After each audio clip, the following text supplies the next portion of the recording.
Hey, welcome to Wednesday Work in Progress. This week, we're talking about Pocket Pops. So Funko releases these advent calendars, and usually they're holiday themed, and this one has 24 Office Pops, Pocket Pops. Of course, they have Star Wars and Marvel, DC. They have all the big ones, but the big problem is, how do you organize 24 Pops? Where are you gonna display them? Are you gonna put them on a counter? Are you gonna put them on a surface? What are you gonna do with them? And people have been asking how to display it, so I came up with this. It is a honeycomb pattern, and it's got a little lip for a little spot for them, and I think it looks great. It does have slots for 24 of them because they come in these 24 packs.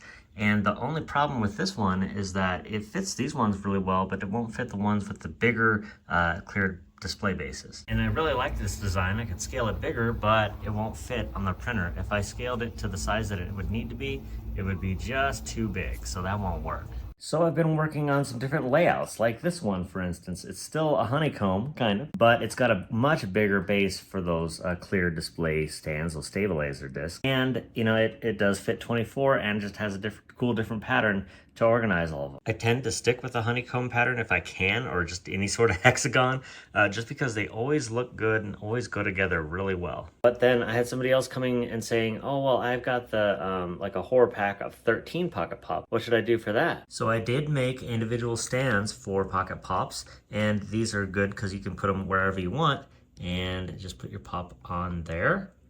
And that works well. I also made it without a lip because you got some of them that have this really big base, and I wanted those to fit as well. And of course, to make sure it's renter friendly, the back of it is long enough to accommodate a command strip, and the command strip doesn't stick out because you got something so small, you definitely don't want to see the command strip behind it. Another customer though, Andrew, pointed out that this is a great design, but not everybody likes the format of it, right? So why not make it modular? Now this is the display for Lego minifigures, but it's the same kind of idea, whereas modular, you can get as many as you want and put them in whatever shape you want. The problem with making things modular is typically sizing, and you don't want like those little things popping out the edge, which makes it kind of gross looking. Okay, it's not gross looking, but I don't know, it's not as attractive as it could be. So something I was thinking of doing is just printing out just the hexagon, but it would have a little recess in it on each side, kind of like that, but maybe just one of those. And then with each hexagon, you'd get a couple of these. These would just be kind of loose. They'd be, you know, two-sided,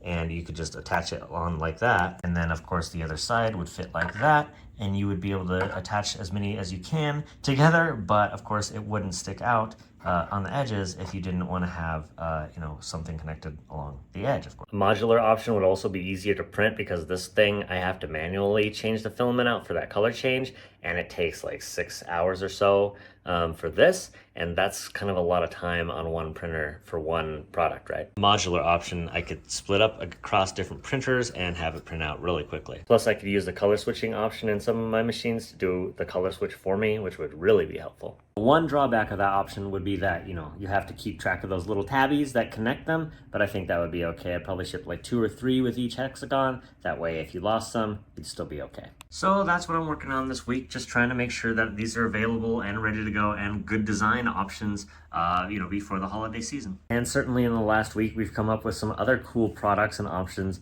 and I'm excited to show those to you, but maybe next week. So thanks very much for watching. If you have any other ideas, be sure to post them in the comments. Let us know. Thanks.